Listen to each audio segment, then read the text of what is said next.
Welcome to Breaking the Chains. I am Bakita. I have Aliyah Mahdi here today. She lives in Senegal, and I am going to allow you to introduce yourself. Hey, Laquita. Thank you so much for having me on today. Yeah. Thank you for My coming. name is Aliyah Mahdi. I am the president and co-founder of the Main Africa Project. My family, my husband, and my two children, we lived here in Senegal, West Africa. We've been based here for about 6 years now, a little over 6 years. And pretty much came here to escape America's rat race, right? To try to seek a better life and more opportunities for not only ourselves, but our children, and to put them in a positive environment. So we wanted them to grow up in a positive space. So we all know what it's like back in the States, a lot of the challenges that our people face there. So we pretty much we lived in America. We lived in all the major cities, Atlanta, Miami, Memphis, Cleveland, pretty much everywhere on the East Coast. So after some time, we pretty much discovered that it was the same almost anywhere we went. Most of the African American neighborhoods were dealing with the same issues. And those travels, being able to travel throughout the states, is what made us want to seek out something completely different from what we had already experienced. Mm-hmm. So, we have 195 recognized countries in the world. What made you choose the continent of Africa and then specifically Senegal? We already had a connection here in Senegal. My husband actually had a connection here. His mother sent him as a teenager to study. So he came over to study for a couple of years, then he came back to the States. So we have a community here called Medina Bay, and Americans have pretty much been traveling back and forth within this community for a while. It is an Islamic community, so many of them travel back and forth to study Islam and learn um, the purest form of Islam that we could attain in West Africa. So that mission was started by someone named Sheikh Hassan Sise. He actually came over to America and was helping African Americans come back and learn about Islam and Africa and our West African culture. Okay, so was it primarily because you're Muslim or was that just a plus? It definitely had a lot to do with it. It was probably, I would say, at least 80% of the reason why I wanted to come. For me, I actually had reverted to Islam, so I was a new Muslim. So for me, in America, I had seen Islam from the Black American perspective, and I saw it from the Arab perspective. And I wanted to see it from the African side as well.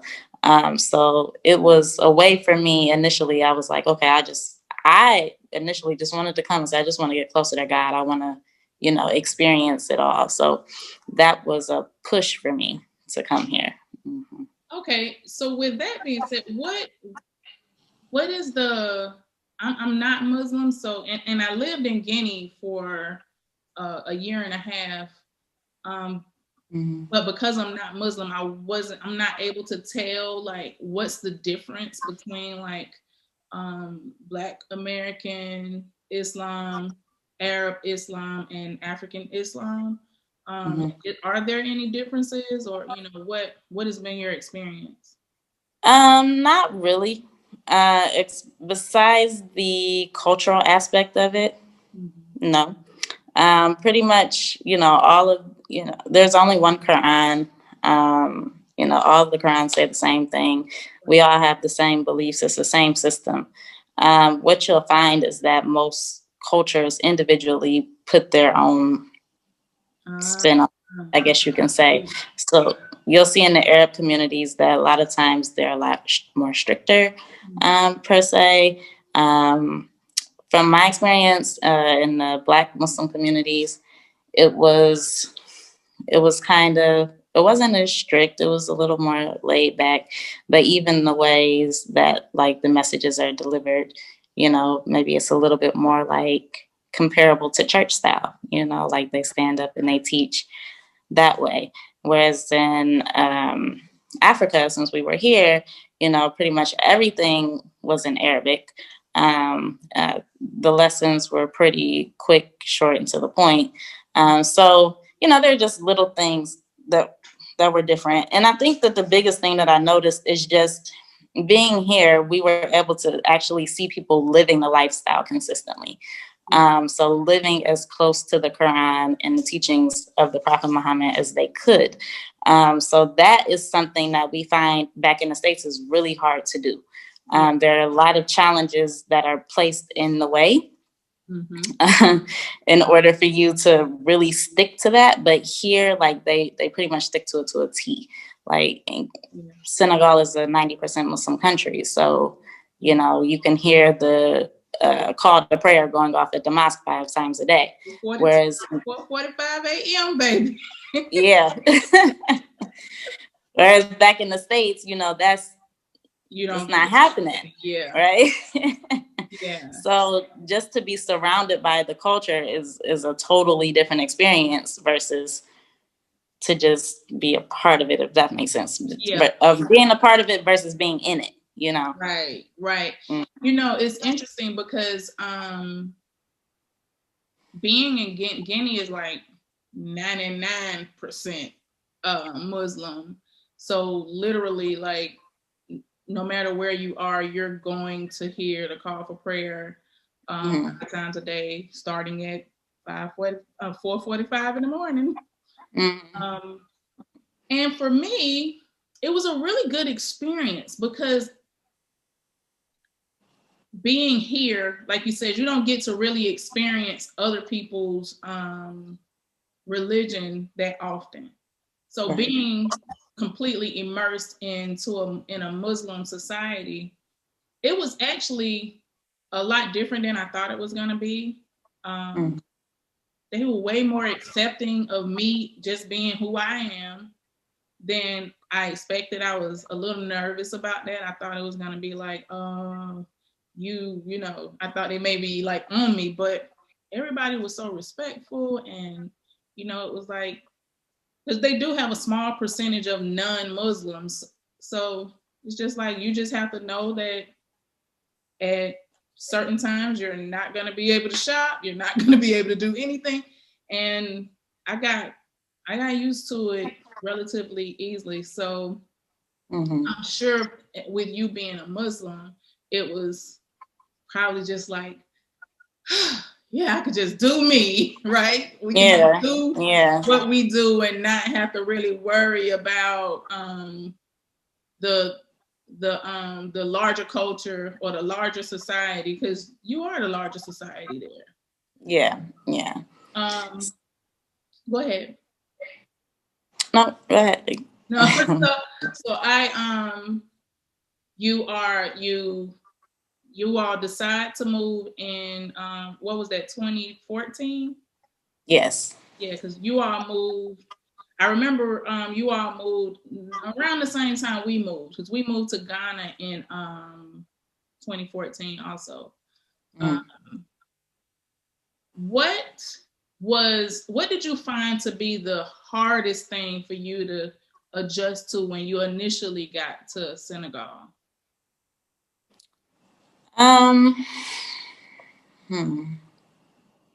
That's a hard question. It's a difficult question because I was so happy to be here. But if anything, I would have to say probably the language barrier. That was a challenge because Senegal is French and Wolof speaking. And where we went to, it was pretty much all Wolof, no French. I had studied neither. So it was really an adjustment, like trying to learn this new language and then adjust to the overall lifestyle, I guess.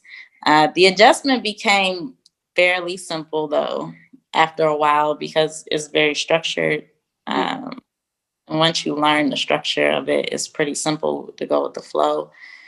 Other than that, maybe that's it. Maybe the language barrier is about it. So how are you doing with language now? Are you getting there with Wolof or French? Which one or both? Um, well, I continuously study both of them. Okay. I can speak some Wolof. I get around with Wolof pretty well. That's what I focused on initially, and then afterwards, I actually just picked up French and started studying French. So it wasn't one that I really wanted to, but I was like, I know. I know. I'm having to learn it because for business, and I hate it. It's actually a really difficult language to pick up. I'm not good with language. So like that entire year and a half that I was in Guinea was so tough because the French. You had French, Fula, Mandinka, Susu, a whole bunch of stuff going on, and I was just like, yeah, okay, I can do this. But I think it lends to our resilience to be able to go into a country where you don't speak the language and still manage to settle in and start learning things and learn how to get by, even if you don't speak the language thoroughly or fluently. You still pick up enough to get through, and that's what I've done in Ghana and in Guinea. But I'm still trying to learn, so I feel yeah, that absolutely. thing is it can be a bit frustrating sometimes. Yeah. The good thing, one of the things that you initially pick up on is that, body language is pretty much universal. Yes. And that even though they say that the countries are like majority French or Wolof, which is true for the most part, there's still English speakers here. Like Yeah. there's still people who are studying English. So it's kind of one of those fears that we put on ourselves back in the States, like, oh, I can't go over there. I can't speak the language. How am I going to survive? Right. Yeah. But once you get here, it's like, okay, I know I can find at least one person who speaks English who's going to help me. Exactly. And it's good to have someone who is not a foreigner who can speak a little English and they can help you out. That's what helped me in both Guinea and Ghana was having people locally. And of course, you all went into a community, so you all had a lot of help, I'm sure. Yeah, absolutely.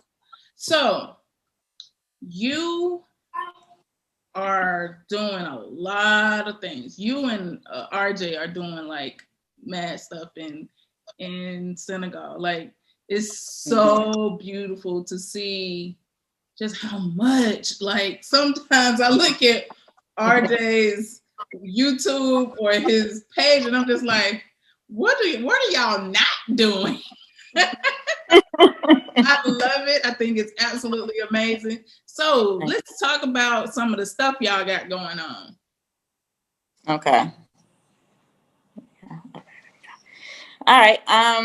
Well, we can dibble and dabble in the Made in Africa a little bit. So, Made in Africa Project is the company that we operate here out of Senegal. Made in Africa Project. Pretty much, we assist people with shopping with Africa. We assist people with investing and relocation services, and we also assist them with tour services.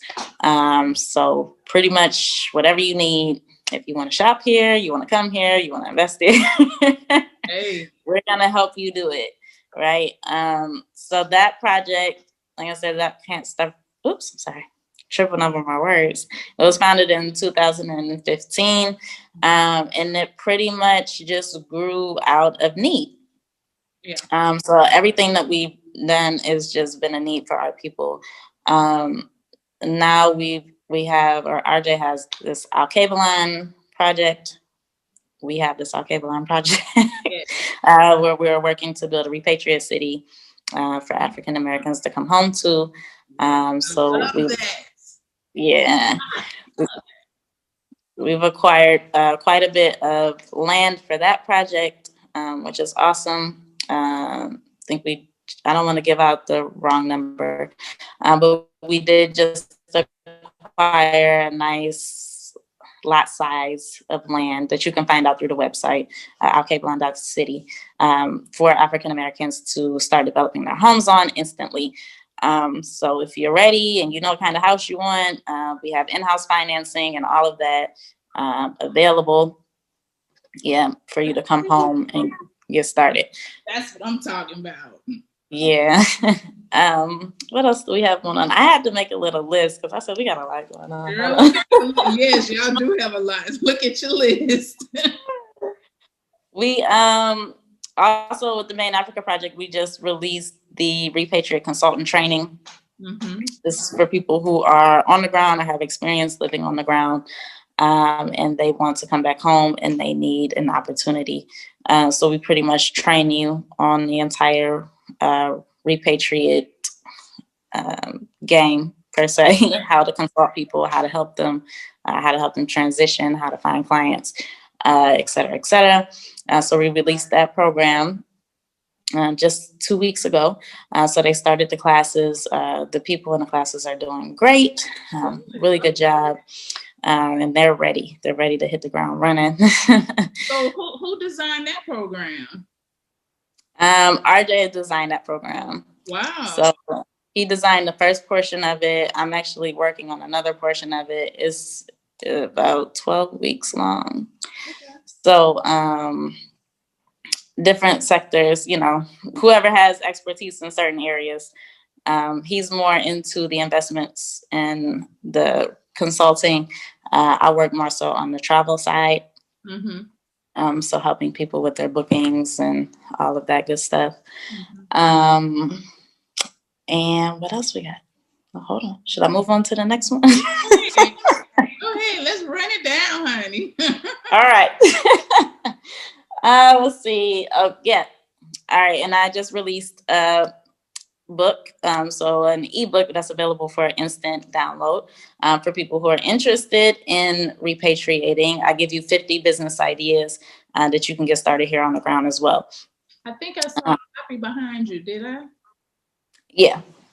Yeah. Right there? Mm-hmm. Repack guide. Hello. Real deal. Yep. So that book there was pretty much just based off of my personal experiences. So from a business perspective, working here in business, as well as actually being a consumer. So giving people things that we actually need today. So these are all up-to-date businesses. Africa has been developing at a very, very rapid pace. Very rapid. Yeah, it has changed so much just over the past 6 years that we've been here. Mm-hmm. Like we've seen drastic change in infrastructure and all of that. So try to give you guys like the most up-to-date stuff that you can jump into with that book as well. We're doing a promo for that book. Right now is $30 for Black History Month. But we give you 1 year of unlimited updates, business tips, and strategies throughout the year. Oh, cool. Yeah, so that's that. And what else we got going on? Oh, okay. So last year we had Africa Day, but it got canceled because of COVID. So this year we are hosting another event for Juneteenth. Yeah, so you guys come, make sure you get to Senegal for Juneteenth, June 13th through the 20th. We're hosting a return event in partnership with Dream and New World here. You guys know the American restaurant that we're always at.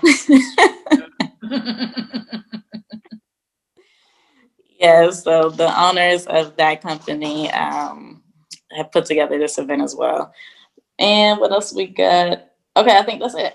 Oh, and okay, one more, and then this is it. Yeah. And then maybe it's the one that I was about to say. Go ahead. Maybe. We just signed a new partnership agreement with Just Cavalli Hotel here. That yes. right there was just like, yes. Level up, baby. Level up. Yes. We are pretty excited about this partnership. So right now, we open the project up to our Investors Club members.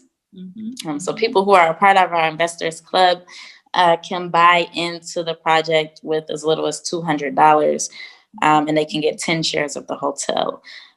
So that is actually coming to a close at the end of February as well, because the hotel actually just opened it up just for us, pretty much. They had already pretty much closed the project and said they wanted to give us an opportunity, or give our people an opportunity to jump in. So we have that going on as well. Yeah. So how do you become a member of the investment club? To join our Investors Club is pretty simple. You just go to our website, www.madeinafricaproject.com. You go ahead and click on Invest in Africa. That link will take you to an application. You'll complete the application. Once the application is approved, you have to actually make the payment first. So that would be for our lifetime membership. We have different membership levels, but to invest in projects like this, it's a lifetime membership of $899 right now. That's on promotion as well. It's normally $999. So you can grab that, and then once you're approved, admin goes ahead and gets you all set up. You can do your first consultation with RJ and find out what projects you want to get invested in. It's really easy. So what sort of projects would, if I wanted to join the investment club, what sort of projects would I be investing in? Well, it totally depends on you, really. Because we have some projects like this hotel project that provide an opportunity for everybody to kind of jump in and invest. But then we have private projects that our members have put together themselves, right? So pretty much once you get into the club, you'll be linked in with all of our investors. So you'll be able to network and connect with all of them. And then most of the time, somebody will just say, I want to invest in this. And then they'll get like 5 other investors to come in with them, and they'll put together their investment project or plan. So we have a couple of different investment projects going on right now. I can't give them out, but a number of different projects that are going on right now with different members in the club who are pretty much pulling their monies and resources together to get these businesses on the ground here started and running. Okay, so now there's this crazy thing that people like to say, oh, Black people don't work together. Black people can't unite. Black people,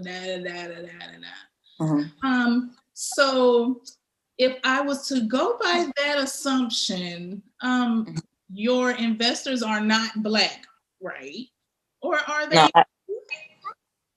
our investors are Black. Are they all Black?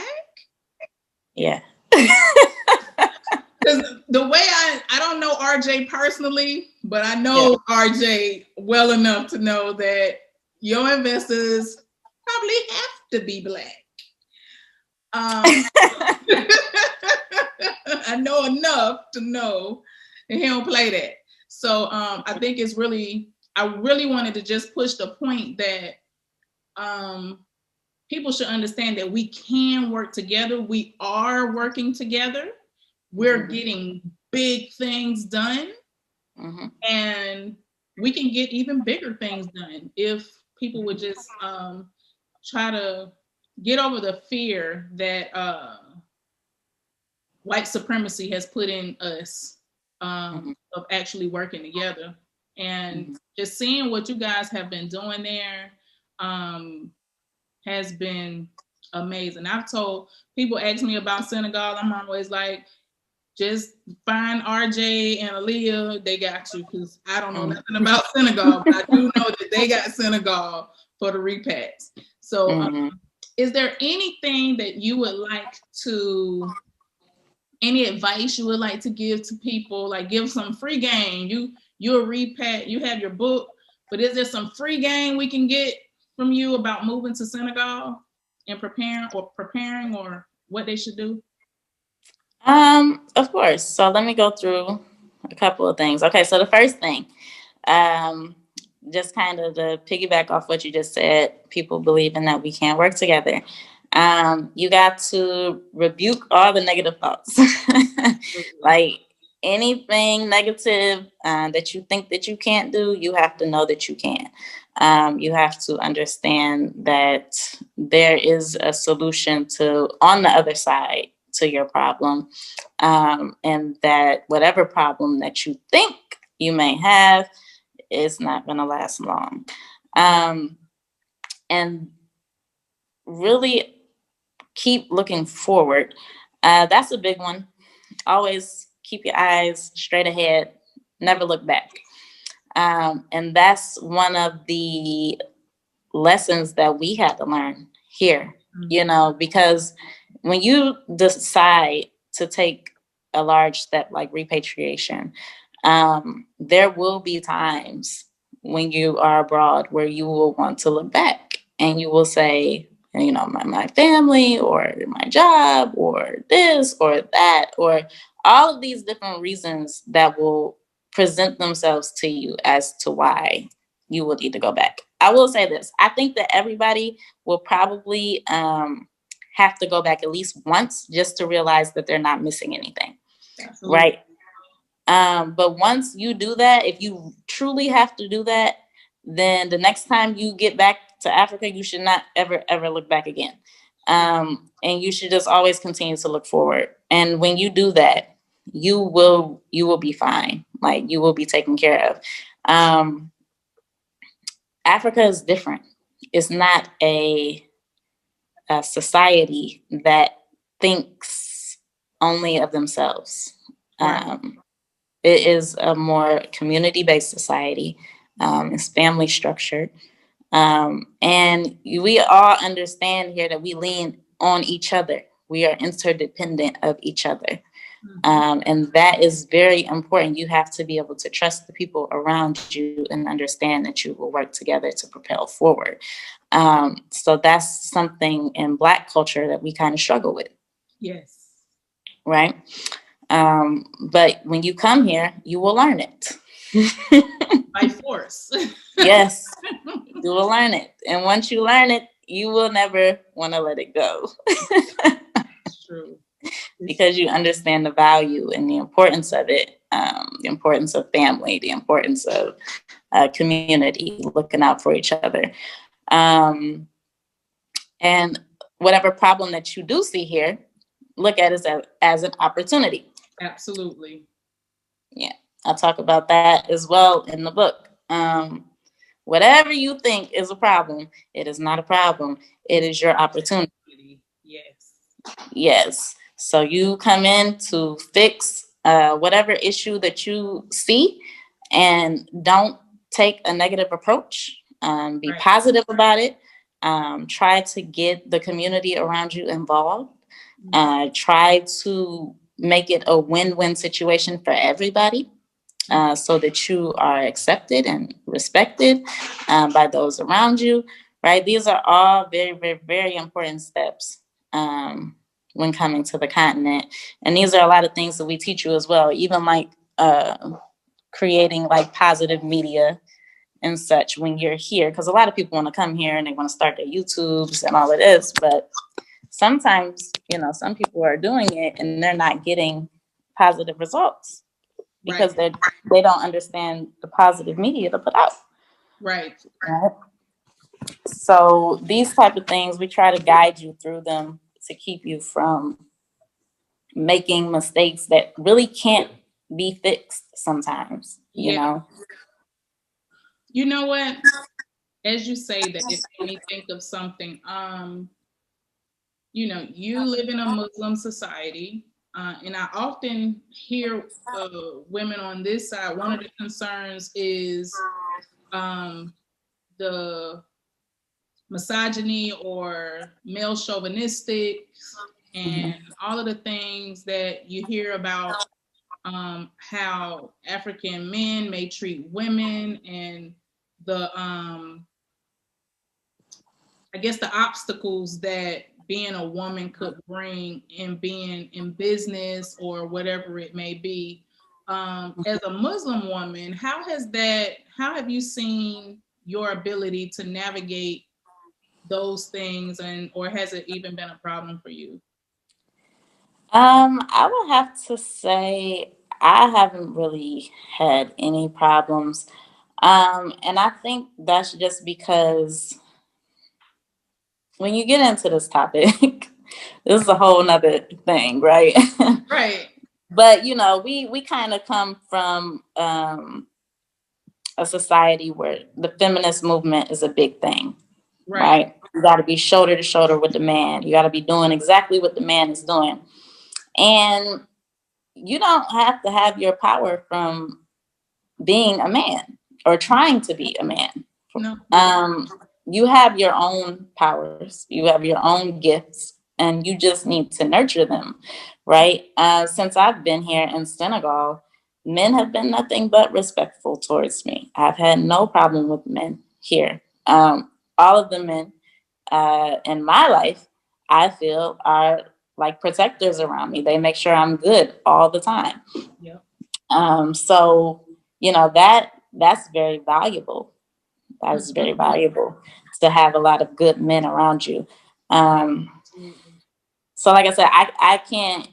You have those. I feel like they're just stereotypes. Those I are a do lot of too. stereotypes. Yeah, but I don't have issues with it because I'm I good. think that I think that what tends to happen is when we're, if you put it just in the context of masculine energy and feminine energy, when we're pretty much forced to work from a masculine energy here, and and Mm-hmm. like when I'm there, like in Guinea, a 99% Muslim country, my assistant was a man and a Mm-hmm. Muslim, and my lead farmer is a Muslim, and he's a young man. But Right.